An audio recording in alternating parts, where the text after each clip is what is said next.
When my grandmother died, she left me her house. And one rule, don't go into the attic. I broke it, and now something up there knows my name. Something that twitches when it breathes. My grandmother was a strange woman, the kind of strange that's more unsettling than eccentric. Quiet, sharp-eyed, always watching the corners of the room like something was waiting there. When she passed, I hadn't spoken to her in over 5 years. We weren't close. But somehow, she left me everything. Her house, her furniture, her journals, and one very specific instruction, handwritten and taped to the fridge. Do not open the attic door, ever, no matter what you hear, G. The house was old, a creaking 2-story in rural Pennsylvania surrounded by trees that looked like they'd lean in at night. It smelled like cedar, dust, and dried herbs. Every window was covered with thick blackout curtains. The basement was empty. The pantry was full of salt. She'd nailed dozens of little paper sigils above every doorway, crude drawings like protective runes. I thought it was just paranoia, dementia maybe. I stayed there for the first night after the funeral. I figured I'd clean the place out, sell it, and move on. That night, I heard the first twitch. It wasn't footsteps. It wasn't the house settling.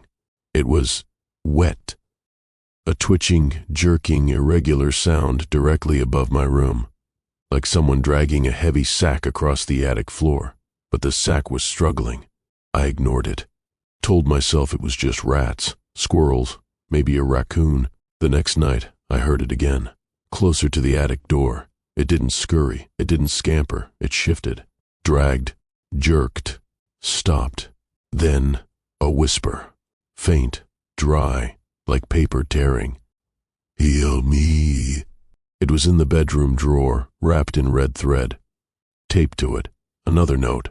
If you go up there, you must feed it, and you must not look it in the eyes. I didn't believe in any of it. So the next night, I went up. She said to feed it, not to look it in the eyes. I didn't understand what that meant, until I opened the attic door and heard it move, like a puppet without strings. The attic door was old, swollen from decades of moisture. I had to shoulder it open. The staircase beyond was steep, the kind that felt like it was built before people had spines. Every step groaned, like the house was warning me. It was pitch black up there. No light bulb, just a pull string that snapped when I tugged it. So I used the flashlight on my phone. Dust floated in the beam like ash. Old furniture, broken toys, a trunk with claw marks across the lid. Not scratches, marks, wide, deep, like something tried to get out. Then, the sound, the twitch. It came from the far corner, the darkest one, under the eaves, where even light felt afraid to go. I stood still, breath locked in my throat. Then something moved. It didn't walk, it didn't crawl, it twitched, like someone flinching through a seizure, pulled by invisible wires, jerking toward me inch by inch. I ran, fell down the stairs, slammed the door, locked it. The next day, I tried to leave. Car wouldn't start. Phone screen was black. Even the landline gave off nothing but static, and deep, slow breathing when I pressed the receiver to my ear. That night, I heard it again. Closer. This time, it didn't whisper. It clicked, like bones. Like teeth. I remembered the note. You must feed it. So I left out a plate of raw meat, chicken from the fridge, just to shut the paranoia up. The next morning, the plate was clean, licked clean, bones cracked in half. Every night, something different. Bacon, raw pork, liver. It always ate. It never thanked me, but the twitching got worse, faster, closer. And then one night, the plate came back, with a gift, a tooth, human fresh, and a whisper behind the door. More. The attic door wouldn't stay locked. I'd bolt it shut every night, stack furniture in front of it, and every morning the bolt was undone, the chair moved, and the plate was gone. I left it bigger offerings, full steaks, liver, raw beef, whatever I could get. Each time, the plate came back, with something worse. A small shoe, a bracelet, a bloody set of glasses I recognized from the neighbor across the street. the one who hadn't taken his trash out in a week. Tried to ask the town for help. Drove into the small village square and told the sheriff everything about the attic, the creature, the gifts. He just stared at me. "She didn't tell you, huh?" he muttered. "Your grandma kept the balance. Now it's yours." I asked what he meant. "You live in that house. You keep it fed.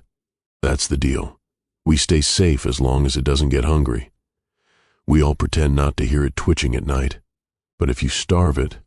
He stopped talking, just got in his cruiser, and drove away. That night, I didn't feed it. I wanted to test the limits, see if it was bluffing. At 2:41 a.m., the house shuddered. Every wall cracked. My ears filled with sharp, static whispers, dozens of voices layered over each other, hissing in a language I didn't recognize. Then the attic door creaked open on its own. I didn't touch it, didn't go near it, but something came down the stairs, jerking, dragging, snapping its joints out of place and back again. I didn't look. I shut my eyes, curled into the corner, repeating, "Don't look at it, don't look at it, don't look at it." It stood in front of me. I felt the air buckle, like the gravity in the room had changed. Something leaned close, close enough to hear it breathe. Not in, just out. Constant exhaling, like it had forgotten how to inhale. Then, in a voice like tearing paper, "Why won't you see me?" I couldn't help it. I opened my eyes. It didn't have a face, just twitching muscle, a stretched jaw, dozens of little hands growing out of its chest like insect limbs, and dozens of eyes, all blind, all stitched shut. It didn't want me to look at it because it needed to see me. I passed out. I woke up on the floor, my mouth full of blood. My tongue was bitten nearly in half. The attic door was shut. No sign of the creature, but something had changed. The runes above the doors were burned, blackened, as if scorched from the inside. The mirrors were cracked. The kitchen clock had melted into itself, the hands spinning counterclockwise. I found a journal in the basement, one of Grandma's. It was wrapped in burlap and sealed with wax. Inside were pages and pages of frantic writing, dates going back to 1952, each one listing what she'd fed it. Stray animals, then chickens, then deer, then people. Some entries had names. Mr. Dalton, meat tough, refused to look at it. Becca, drifter, looked it in the eyes, taken. Tommy C., accepted trade, missing hand only. At the very back, one phrase repeated again and again. "It needs to forget it was human." I kept reading. Apparently the thing had once been someone. A man, a relative, my great-uncle maybe. A boy who'd gone into the attic and stayed too long. Something about that space, its shape, or maybe what was buried beneath the foundation, had unmade him, twisted him, shed his identity like skin, replaced memory with hunger. Grandma had made a deal. Keep feeding it, keep it weak, keep it blind. If it ever remembered who it used to be, it would start taking more than meat.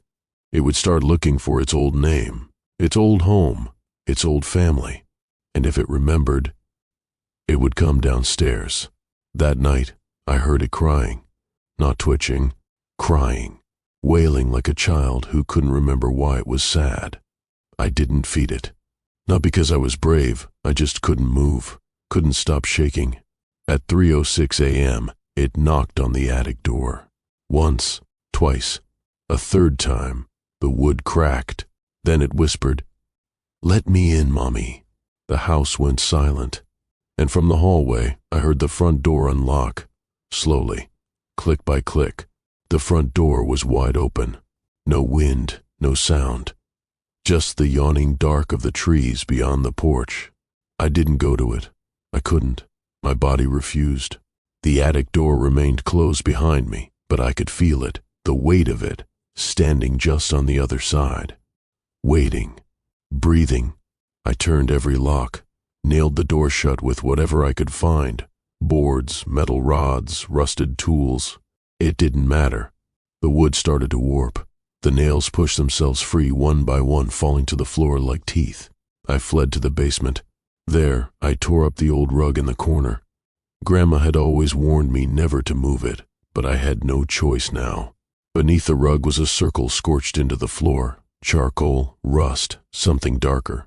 At its center, a single word carved into the foundation. A name. Jacob. It clicked. I remembered the photo in her room, an old one. A child standing at the foot of the attic stairs. His face blurred, but something about the posture, the clothes, the wide, frightened eyes. Jacob. Her brother.